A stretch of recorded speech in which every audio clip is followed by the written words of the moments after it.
डुबकियां सिंधु में गोताखोर लगाता है, जा जाकर खाली हाथ लौट कर आता है। मिलते नहीं सहज ही मोती गहरे पानी में, मिलते नहीं सहज ही मोती गहरे पानी में, मुट्ठी उसकी खाली हर बार नहीं होती, कोशिश करने वालों की कभी हार नहीं होती। और अंतिम पद है कि असफलता एक चुनौती है, इसे स्वीकार करो। असफलता एक चुनौती है, इसे स्वीकार करो।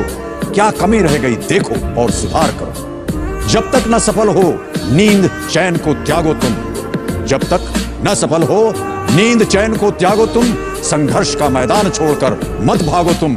कुछ किए बिना ही जय जयकार नहीं होती, कोशिश करने वालों की कभी हार नहीं होती।